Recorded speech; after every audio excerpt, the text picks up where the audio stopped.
Gonna do what they can with Chongo on the top side of the map. Expect some Frost Fang shenanigans. And I've liked some Jin Air drafts. I've liked a lot of Jin Air early games. Let's see how we begin here. So far, the analysts have done some cool things, but we're into patch 9.3, the hot fix to the Frost Fang and those GP10 items not there in Korea for week number 4 of the LCK. And the Yasuo is first banned. They see Chongo, and they had the same read as us. So a mid lane roll swap to top lane. The Yasuo seemed on the cards, and just like its solo rank, the Yasuo is gone. Yep, I think Karma probably needs to come in as well because, you know, mid lane transfer to top side is Yorick is going to be the second ban here. Chongo not going to be able to go towards that one either. I think that might end up being a SANDBOX champion, but I guess they don't want to first pick it, and they feel like shenanigans the only reason that Chongo would overtake Linderung as a starter. So they're banning away the new age shenanigans champions they see coming. If they banned Zed here, I would laugh a lot. I don't think Chongo will be playing that, but is famous for it in the mid lane. LeBlanc, another strong mid laner, taken away. So the Zoe still available, and a champion that Grace has won with. Standing out like a bit of a sore thumb at this point in time is Jin Air thinking about their final ban.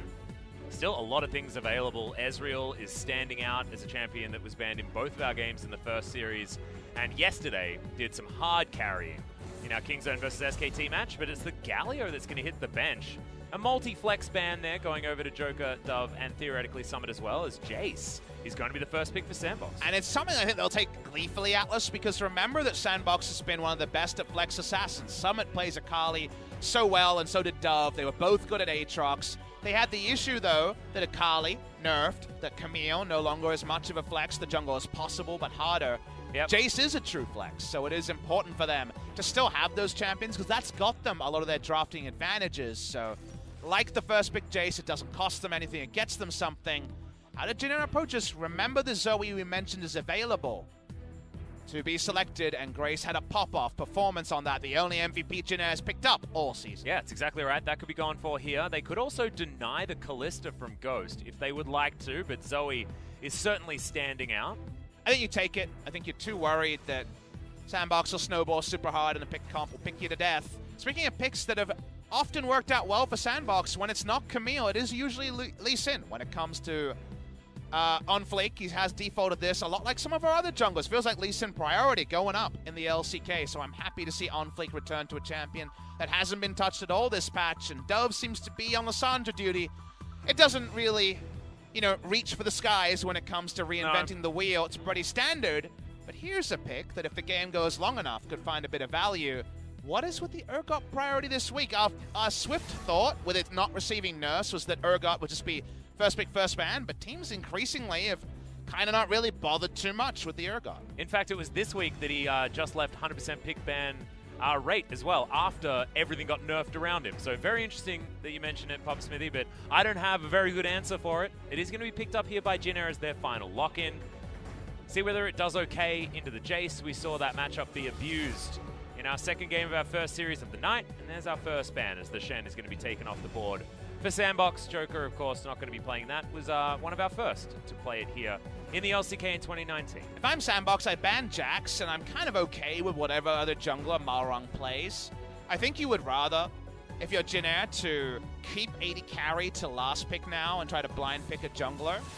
But they're going to ban away, like you say, the Kalista you mentioned earlier for the Kalista Thresh interaction. I don't think you're too concerned with that because you can Draven into it. But yeah. Draven does struggle a bit after 6 with the amount of gap close that the Fate's Call can provide. So kind of neither here nor there on the decision there. I would like a Jax ban. He plays a lot of Xin Zhao, but I think Xin Zhao priority is super low this week. Really in the has. LCK. Yeah.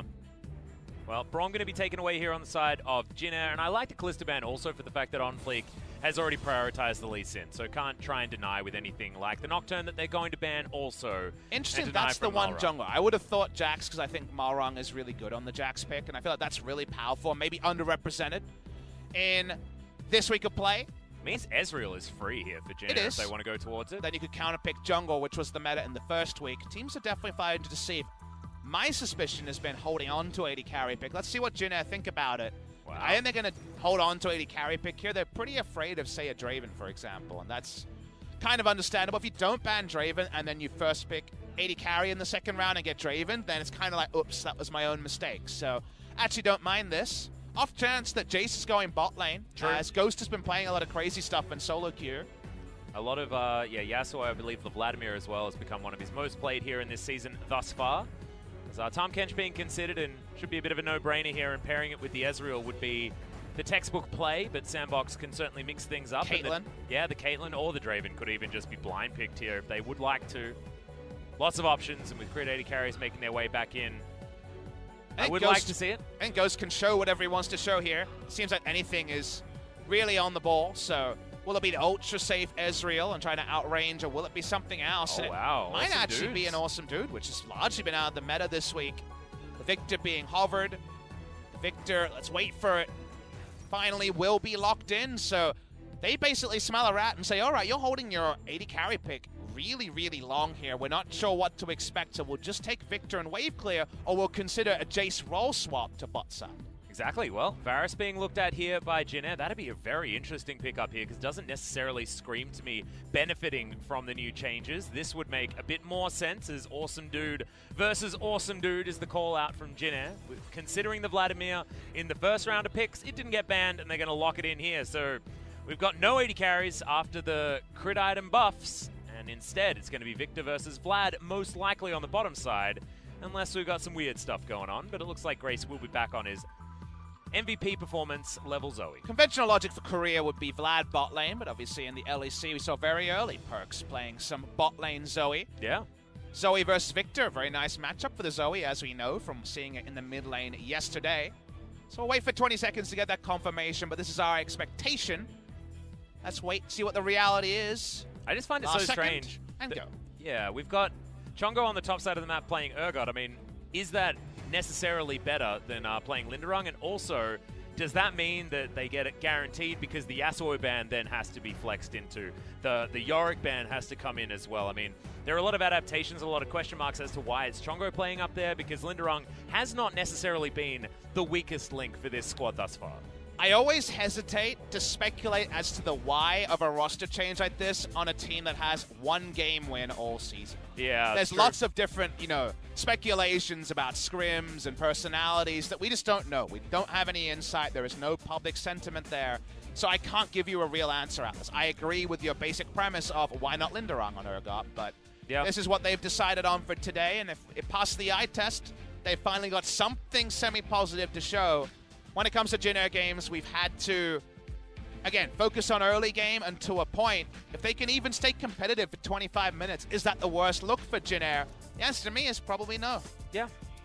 Well, Malrong's going to be on the Jarvan. We've seen it be very successful in the hands of Clid yesterday, but we've also seen it get completely obliterated in our game today. This wasn't what we wanted out of Dread, but here we go. Our second series of the night starts now.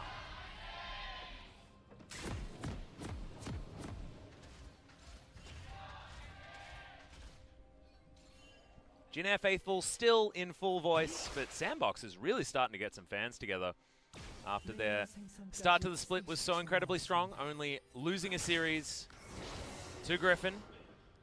And in the end, it was convincing from Griffin, but dropping a game is actually a huge deal. So here we are, SANDBOX, trying to wash off that 1-2 loss and pick up the win here against the bottom place team in the league. And definitely it's one of those league implications days for SANDBOX where we need a 2-0 to keep our game score nice and healthy and to pounce if Griffin ever does actually trip up. So a trap game is what we usually call series like this, where very clearly there is a 2nd versus 10th place team. But with SANDBOX and the fact that they are definitely new the dizzying heights of top 3 in the LCK, you always have to be at least half worried that things could change rapidly if anything doesn't go their way. Yeah, true. Well, Jeanette, this is the time of the game where things have gone well for them. So what is their plan in the early game is my question, as Chongo is just going to shotgun legs this red buff to death and move towards the top side of the map, and Malrong's going to have a really healthy leash here on this red buff. It's my favorite Jarvan skin. I like it. And I'm liking the more jungle Jarvan we're seeing this week. Yeah. I was, of course, a noted detractor of the AP support Jarvan. Spirit still waving my fist at you. Yeah. But jungle Jarvan, level 2, very, very strong and can impact the lane in many different ways. Your path is also get a buff and then kind of go wherever you want, right? Because level 2 is for an extended time.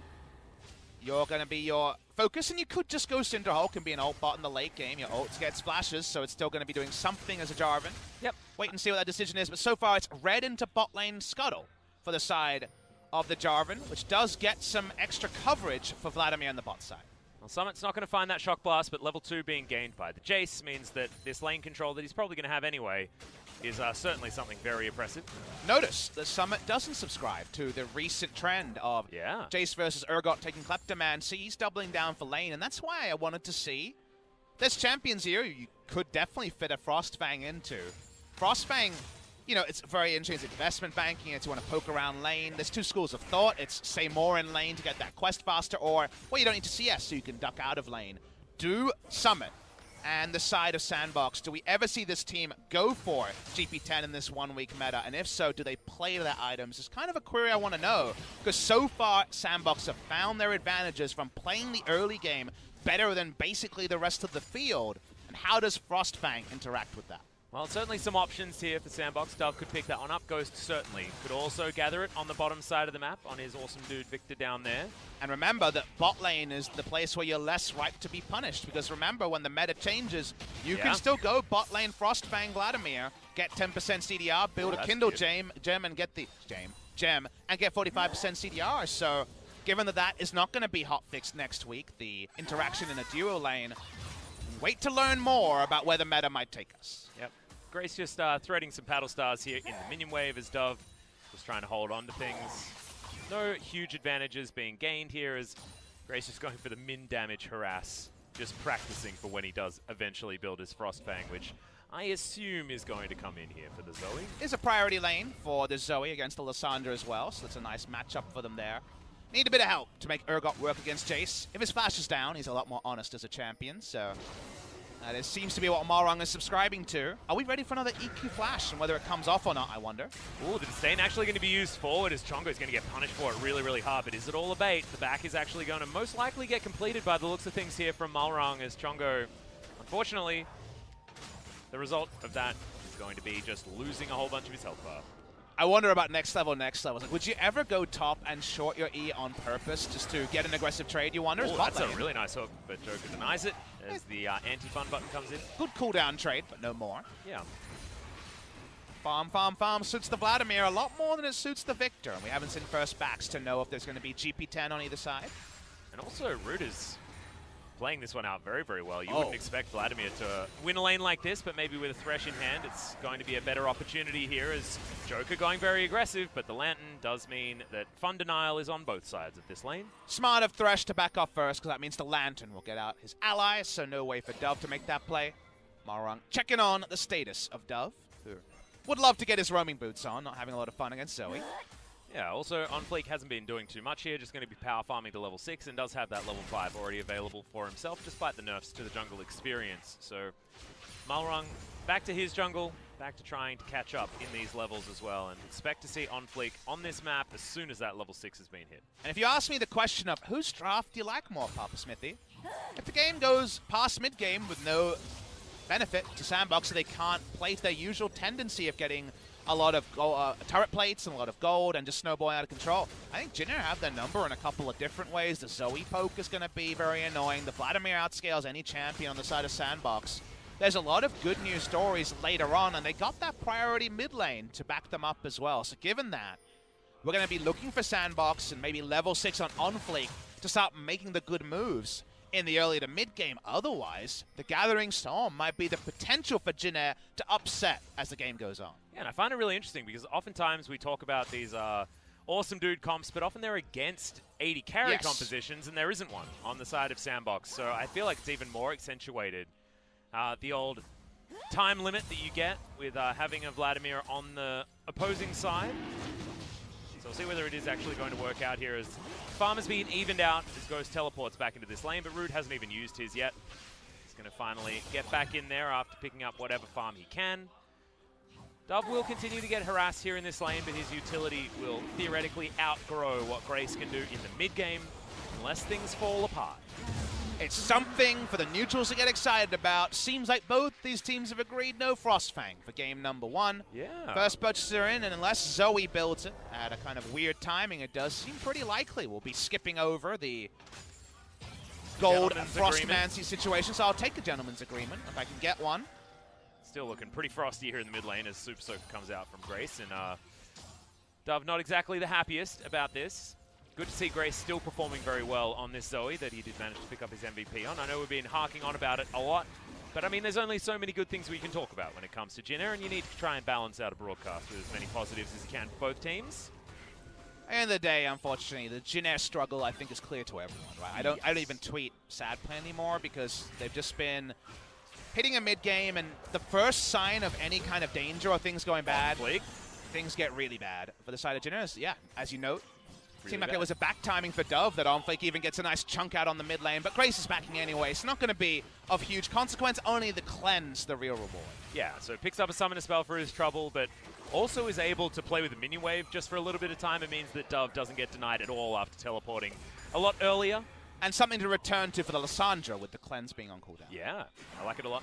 Certainly a lot of options here as there's a Lantern Ride coming in for Malrang. Not going to get gravity fielded as they're going to focus on Joker. Grey Health is there though, and now with the Chaos Field, Ghost is trying to answer back. Root throws down the Hemoplague, but that's only going to deter momentarily. And Jin Air do not find any joy in the game. I assume that was to all in on Joker, but he was just outside of the AoE range. Never going to be one rotation on Ghost this early in the game with a couple of CDR items. Yeah. And also, one thing that I actually missed was the fact that Infernal Drake went down to OnFleek, managing to do that very early on, with Malrang hanging around on the top side of the map, most likely. It was a back timing thing. Vladimir was greedy because he wanted to go for this 1,700 gold. I want 45% CDR ASAP. So because Victor shopped earlier, it was all about back timings, and that's when it was picked up. Summit with Aerie is going to win lane harder when it comes to forcing Urgot out. He does more damage. So first turret plate is claimed in the top, one taken in the mid lane. Usually we see, I feel like, I don't have this stat on this, but I feel like they average 4 to 5 turret plates a game. Yeah, they've been very good in the early game. And Jace with Summoner Aerie definitely tells you they're about turret plates. Still another 5 minutes, and it's 2 to the good so far for SANDBOX. And also we're going to have Shelly spawning on the map very, very soon. You can see OnFleek already on the top side of the map. Level 6 has been hit, and he's got so much vision around What's this in the middle of that side. triangle, Atlas? Well, there is an Urgot, and he may not have a life for very much longer. OnFlake looking for the dive here, threatening it. The middle of the triangle is also that Rift Herald about to spawn. Yep, Purge has been used, but Sonic Wave is not going to get followed, and they're just waiting for the minion wave, and it feels like a see your death moment. Yep, Chlorodoom does come in as, yep, the rotation's just not there, and even Summit's able to pick up that kill. That's more turret plates, and that's more disaster here on the board for Jin Air. And guess what? It's also a free Rift Herald because all the priority is top side. Thresh's Roam is probably going to be a waste of time too. Vladimir's not coming with him. They're not lane swapping, which might have been a consideration if not for Infernal. If the Infernal wasn't there, you're much more incentivized to lane swap over, say, a second spawn Ocean, but given it all, Lee Sin, because Jace wants to back and has no mana, won't be doubling down on getting it right now.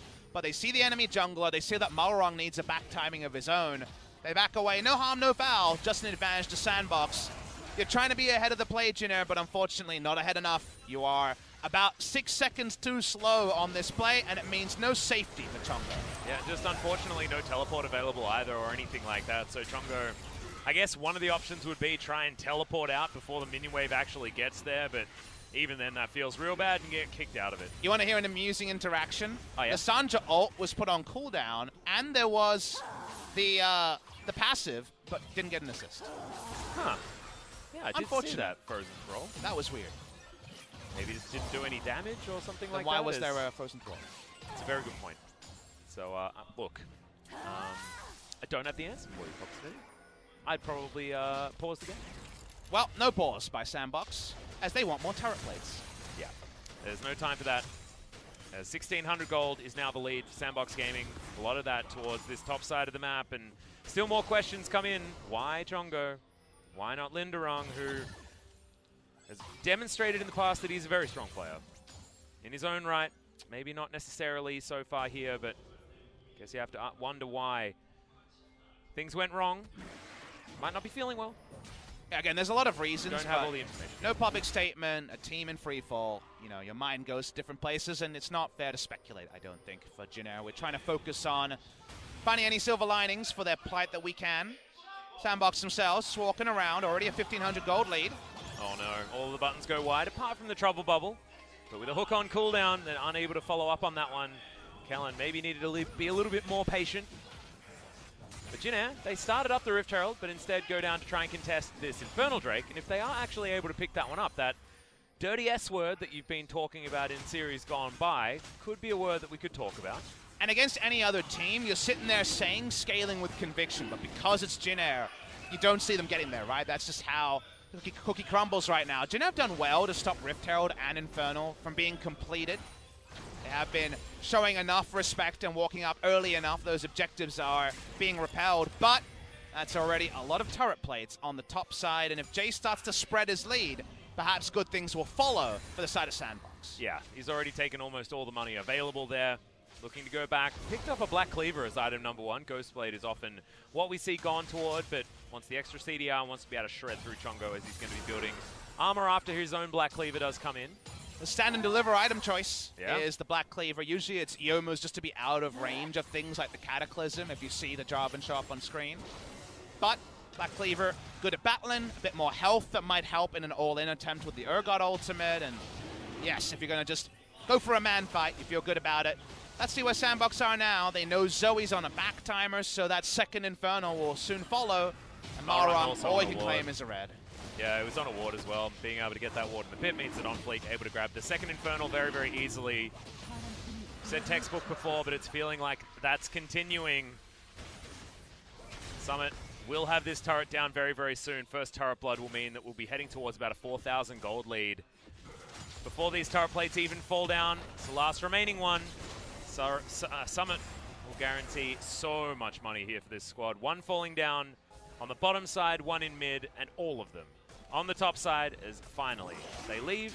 And that was basically no turrets touched on the other side of the map. And the worrying thing is that the comp that scales in the mid game really strong with 1-2 items is kind of almost bloodlessly even more ahead than it looks like on screen, because they have double Infernal Atlas on a comp that has Jace, Lee Sin, Lissandra, and Victor. And while they don't have much sustained damage in a fight, damn do they have burst damage before there's enough time for the enemy to have health and damage alike. Exactly. What's the point of having sustained damage if your round of burst kills everyone? Again, it's one of those, the best CC is death kind of thing, where that will just end the life, and doesn't matter if you're lacking in other things. SANDBOX has a lot of things right now, and every time Jin Air walks up, they have to definitely choose the right battle.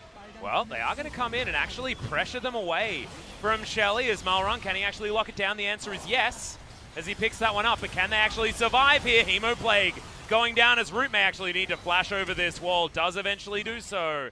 Hemoplague just to deter, but they lose their support after gaining Shelly. But that was actually pretty well organized there. The macro core and how they approached the defense did enough to pressure OnFleek away, and thus got them an objective that first the game. So let's reward Jin Air for a pretty good defense there. Whoa, okay. See you later, Tom Kench. You are well and truly dead.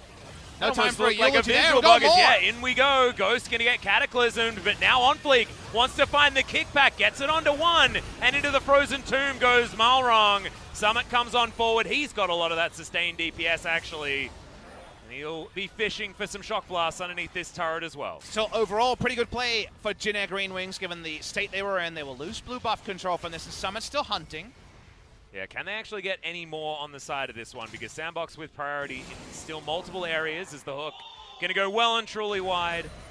You know what priority looks like? 15 minutes in the game, teleporting onto the enemy turret as Summit is, let's say, extending his lead in the mid lane. Chongo is freezing up top while this is happening. That's a mid laner not contributing when it comes to actually being able to hit the map, and they're going to lose everything while a freeze was happening. That's why you don't freeze Atlas. It's even worse than that, because Summit was 1v2ing and pressuring them away from the turret the whole time. Grace will turn up here after that back, and Joker doesn't even use the Grey Health. He hasn't for quite a while. He died not being able to use it earlier. I mean, we've been talking about his old man mechanics, but I'm going to call that one calculated. Let's have a look at this one again. Yeah, Trouble Bubble lands. Boop. Yep. That's what we call burst, and it's counter burst, because we have been touting SANDBOX, the big burst team. Malrang's tanky, so he can afford just Cataclysm out of nowhere, OnFleek, smooth moves on the Lee Sin. We've seen a lot of that today. Punch put on a clinic in game number 2 of our first series. To me, the bigger problem here, the replay I want to see, is the map state, the mini-map as we watched on In Horrors. A Jace beat 2 people while an Urgot kind of slowly killed minions in top as a Victor felt strong enough to TP onto enemy outer turret range at the same time. Exactly, and they were able to take down that outer turret as well. As 3 turrets have now gone down in favor of SANDBOX in that lead that we were talking about. Spelling about 4,000. OnFleek wandering over a ward, but now that the map control is well and truly in their favor, OnFleek, with the flash available, with the kick available now as well, can just kick back anyone, stand and deliver them onto Ghost and Dove, and Gravity Field plus Frozen Tomb is a pretty smooth combo.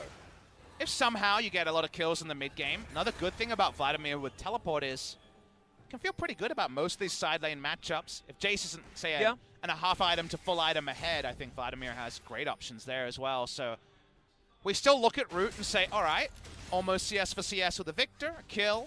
Things would definitely be going a lot worse with the Vladimir, but we always counterpoint that with can Jin stem the bleeding and never allow this game to be 5,000 gold plus to the side of SANDBOX game. At the moment, we're looking towards that being a reality. Jin are going to throw down Shelly. She'll get they have no deep vision with this, so the best you can hope for is one charge. She's never going to get the turret. Oh no. Root can't even walk up there as Joker pokes her in the eye that's in her back. For Jin given some of their previous Rift Heralds, not the worst by far. It wasn't cancelled. That's probably why Kellen picked it up instead of Malrung. If you told me that more than half their Rift Heralds haven't charged this season, I'd believe it. I think that's actually the case.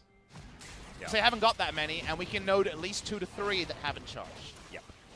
Well, there's definitely been some pretty good Drakes here in favor of SANDBOX, especially given their priority. So Mountain Drake will be picked up as Drake number 3. And that's where you feel bad for Jin because you went for a scaling comp and the enemy got double Infernal Mountain when you're 0-11. You're just like, well, this isn't that fair. No. And it's not, but them's the breaks, I guess. Whoever said the world was fair, Papa Smithy, and certainly wasn't a Jin fan. SANDBOX feeling happy about it. OnFleek times that one a little bit late as the back had come through. Chongo now has a heal in hand with his unsealed spellbook. Not going to be going for anything weird like we have seen just recently. What's your take on that statement? Because it's, your parents throw it out, right? The world's not fair. I actually think it's very true. There's no use just getting upset.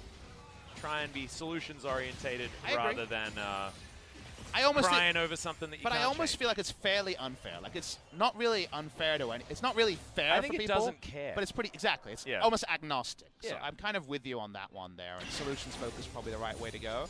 And what's the solution for Jin to get out of this losing streak? Today's try is Chongo on the top lane. Is that a one-game experiment? We're not to know. The early game focus wasn't enough to actually allow them to kind of have the veterancy to play a good mid-game. So I guess you kind of have to get the spinner out at this point if you're Jin. How do you get out of this plight you're in? Because I don't think anyone has like a really to-the-point solution. No, not quite yet. However, that 5,000 gold lead that you were talking about is finally in here for SANDBOX. On the other side of the coin, Grace and Root are still okay. We're looking towards our next items. We're looking for the Zoe to find more of these trouble bubbles and for Root to be able to get fed off that, which is what we've already seen exemplified in our earlier skirmish. It's just whether or not we can actually get to that point. How do you get to a point is the question. You lose the minimum. That's what Jin want to. They say. And they used to be good at this. Exactly. And you want to extend the game from good defensive vision. That is what Jin can do.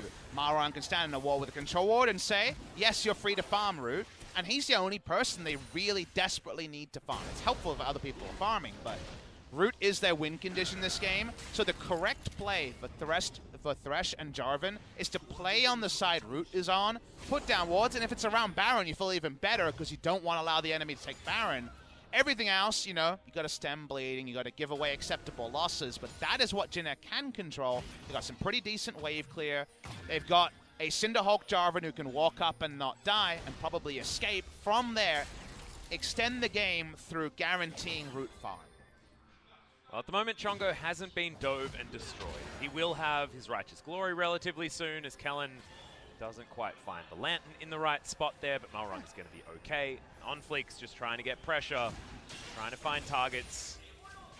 Doesn't have the rest of his team around him, and SANDBOX seem pretty okay with just farming things out, trying to get pressure where they can. Feels like they've been routed a little bit with their earlier aggression, and the mid-game has been their problem, if there is one, for SANDBOX thus far. Here's how I imagine SANDBOX see this game playing out. Let's push out our lanes. Jace is in a great spot in the side lanes. Wait for Jin Air to mess up a back timing when they're exhausted of vision and take a Baron. That's what I think SANDBOX want to do. Their Baron damage isn't spectacular. No. They turn better than their damage. Victor, Lissandra, obviously pretty meager Baron damage there. But there's so much pressure in the Jace lane that a mistake is likely to happen, right? If you keep shaking that tree, something's likely to fall from it. And right now, Jin Air have been pretty brittle. So that's my impression of how SANDBOX want to play. The fact that they didn't go for an 80 carry does, again, throw that a little bit into question, but that's traditionally how a comp like this with Jace plays out is Jace is a one-man army. The enemy team backs at the wrong time, too early or too late, and runs out of vision, and then good things happen. The reality, we'll have to check in and check.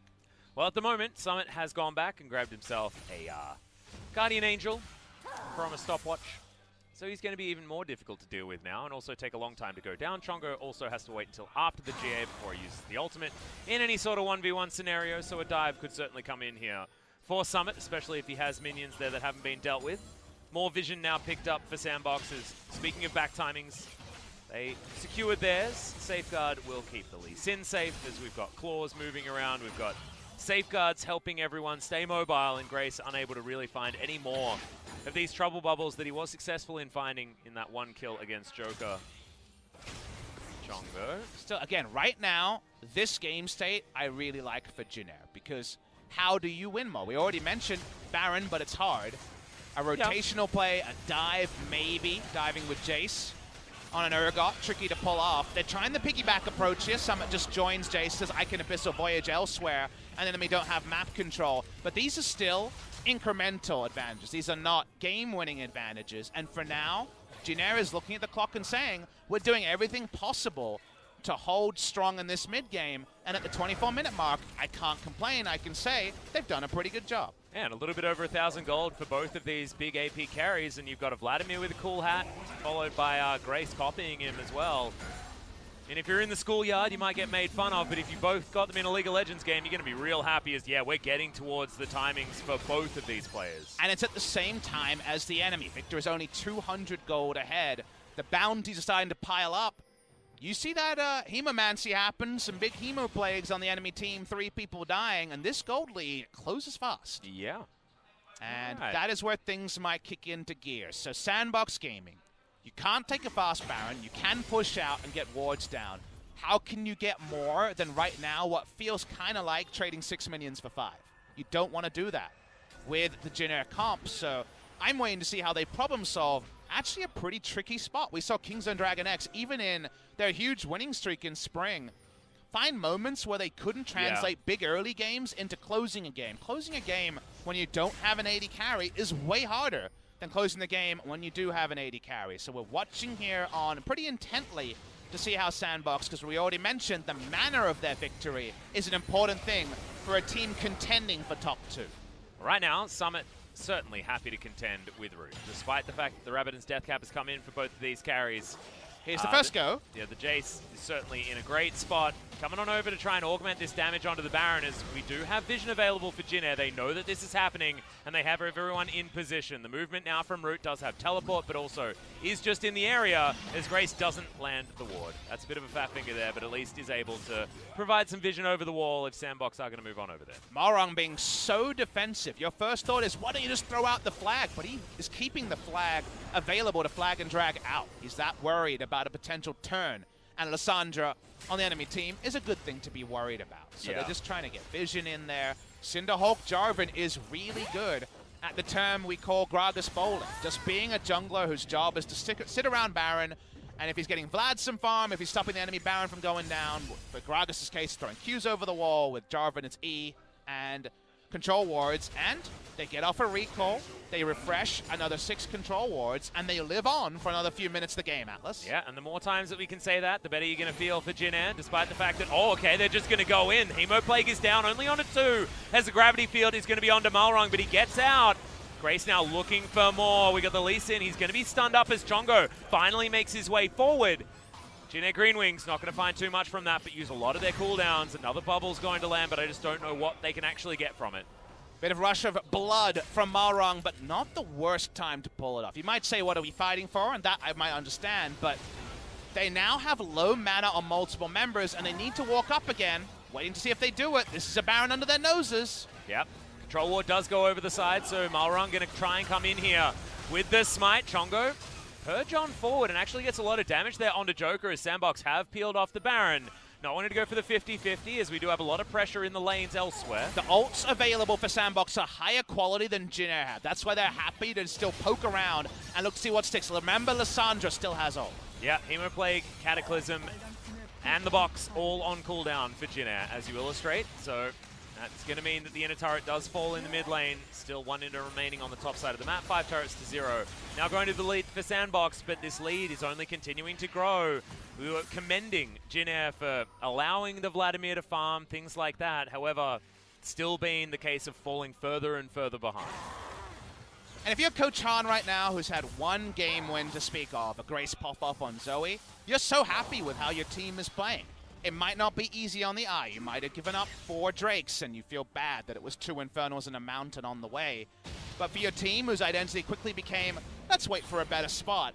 The defensive macro was good. The back timings have been fine. They've been defending the Baron. Jin Air have had almost nothing to show, and sadly for them, you can't really show defensive macro in the next highlight video when we see them play again. But I've been impressed with how they've clung on to relevance in this game, even with a role swap top laner who hasn't really been caught with his pants down at any moment.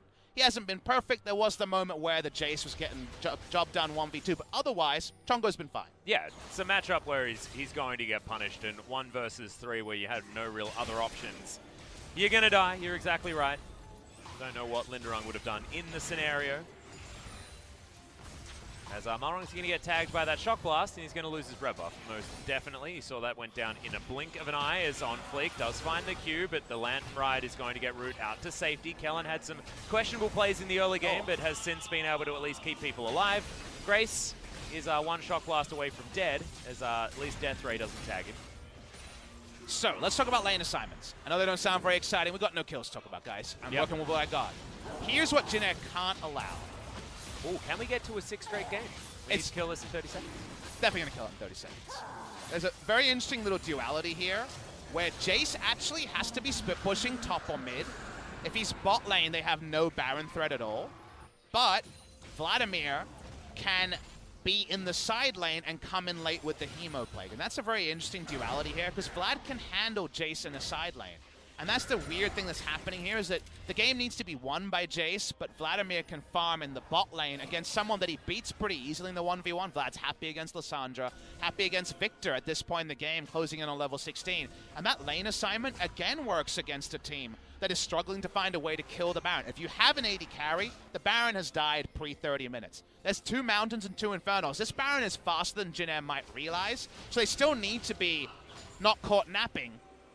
They still have not much speed. Malrong going to be able to get out of there for the moment. Has to flash in the end as the Frozen Tomb was utilized, but wasn't as effective as they wanted. Zoe just gets picked up. On Fleek goes golden in the backline there as well as, oh no, a little bit of a misclick there from Joker on. Grace! Okay, diving into the backline is Root now as well as the Hemoplague. Not quite doing enough, but Summit is just going 1v3 and Root, he dived through, got the most amazing Hemoplague, but it just didn't matter. The rest of his team was dying to 1 dude. I mean, he's still going. Okay, yeah, he's still trying to get the work done. Crimson Rush was fantastic, but there we go. It's a pretty cool looking front flip, and Summit finishes him off. Holy crap was the Vlad bid, but unfortunately Grace went down so early that Root in the backline didn't matter. He would have done about 9,000 damage plus in that team fight, and unfortunately, they lose an inhibitor, they lose map control, they'll probably lose Baron from it. Yeah, it's a real disaster as the mid lane inhibitor will go down. And now it's a freebie on the Baron side of things. On Fleek somehow surviving in amongst all of that. As the rest of his team follow up instantly. Got actual backs coming in as Root's the only one still in the death chamber after 10 seconds go by. Here's Chongo is just about up once again. But if you're Root, you're so gutted because your team was so close to buying you the time to get to this point. Yeah. Watching the replay, Malrong's really tanky, so he's actually fine. Let's watch Grace here. The poke seems unnecessary. That's what he's caught on, and it's a nice play from On Fleek, but he goes down. And then Root pulls off an amazing fight. I misidentified him as Grace on the live. It is, of course, Root. He comes in. Watch his health bar involvement. He instantly almost kills 4 people. And he'll get to the point where he almost kills 4 people at almost any item timing, such as Vladimir. That's why I call him Malphite, Orianna, and 1 champion. Watch as this goes on. You're like, oh, he's going to die here. Watch this Q. It's 1,000 heal Atlas at this point in the game. But there's 4 bad guys because they got so close to getting through the door. Just about stumble at the last second. Will they lose the Baron with all the mountains and the Infernals? The answer looks like yes. Yeah, that's a definite yes. 2 minutes until the last remaining dragon, apart from Elder, hits the Rift. 6 dragons could come in here for SANDBOX Gaming, as Baron is going to be added on as well. As far as kill and neutrals are concerned, SANDBOX feeling pretty damn good about it in this game so far. Now they have the Baron that seemed like it might be impossible to get after Grace went down. Watching this replay, this must have been another kill. Grace went for a very greedy minion wave when they had no priority, and he died. Yeah. This is an example of a thing you should do in your game. Be pushed way past your outer turret that is no longer there. Thomas Kent's really good at catching those people. Yeah, as it turns out. And now he's just proxying the enemy minion wave here, allowing Ghost to have some turret threat. Of course, they can all walk up. They do enough turret damage. Double Mountain, double Infernal, a Baron, oh my. Looking to end the game here is SANDBOX, and they want to do it as fast as possible. Yep. Chongo not going to get hit by that Shock Blast, as Jin Air might have one more team fight in them. Can they actually land the Hemo Plague in the right spot? Is Grace going to stay alive, as the start of the battle actually hasn't even unfolded yet? That's a lot of the questions here, as Jin Air just haven't done enough in this game. 15,000 gold going to be the lead, and they might just watch as this game is over. Kellen takes half of his health bar, incidentally, from Summit, who's just thrown out these empowered Shock Blasts. All right, Root, you're level 16. Time to press R on multiple people, but SANDBOX refuse to group up. Yeah, look at how spread they are around this map. Both Nexus turrets do go down finally. There's a Hemo Plague. It ain't optimal, but it needed to happen at some point as Jin Air are diving on forward, but you can see the blue health bars. There is no issue here, and the 1v1 in the backline is going to be won by the Jace. It seems to be the story so far for this series, as Summit played so well in the early game and really did ask the question of why Chongo was on the top side of the map. And in the end, they were successful, SANDBOX Gaming, in frustrating Jin Air enough. There was the moment where Grace walks up, and that's why the game ends swiftly, because we could add another 20 minutes on our hands. Yeah. We could have been getting close to the 50-minute dream. It's going to be ended for the side of SANDBOX. Sort of game where after Champion Set, we hit that mid-game and we're like, actually, they can't really win the game from here, even though it feels like they're way ahead. Jin Air, to their credit, were much more sturdy in the mid-game than they've been almost at any point this season. But much more sturdy isn't enough against the second-best team in the LCK as of standings today. 1-0 lead, and if you're the Jin Air coach, it's really complicated emotions, because honestly, your team did much better than they've done previously, and yet you don't get anything on the scoreboard to show for it. And you have to sort of look at these games as well as, did we lose as badly as we lost last time? And the answer is definitely no. So they could go back to the drawing board, look at what they can do in order to shore up these issues, and the drafts were really strange in this game. I feel like SANDBOX's response to what Jin Air was trying to put out was actually different to probably what Jin Air were expecting in this game as well, despite the fact that they did have red side and could decide what they wanted to pick for last. It wasn't necessarily the obvious choices for what SANDBOX had. I would have expected an 80 carry towards the bottom side of the map, but it was the Victor that they were contending with, and maybe if it was an 80 carry, they could have preyed a little bit more upon having more of a squishy one down. How many other teams in the LCK in that same game state might have beaten SANDBOX Gaming when we saw some of the flaws in the draft? Yeah. I'm not saying all other 8 teams would do it, but I think there was a real chance that many other teams would have made, say, 1 or 2 better proactive moves earlier and had a similar defense and then outscaled. It didn't happen here. It's still a victory for SANDBOX. So much of the 12,000 damage from Vlad was in one wombo. That would have been 6,000 plus. Don't get the confirmation on that, sadly. But in the end, it's in vain. The gold graph tells a much smoother story than perhaps the game was. Yeah. For SANDBOX perspective, and for Jin Air, just try and find something better next time out, but largely recreate game 1. Yeah, don't look at it as a 17,000 gold lead at the end of the game and losing all the dragons. Look at it as better than last time out, and it's going to have to be better if they're going to win game number 2 and bring us to 3 games after the break. We're going to find out if they can.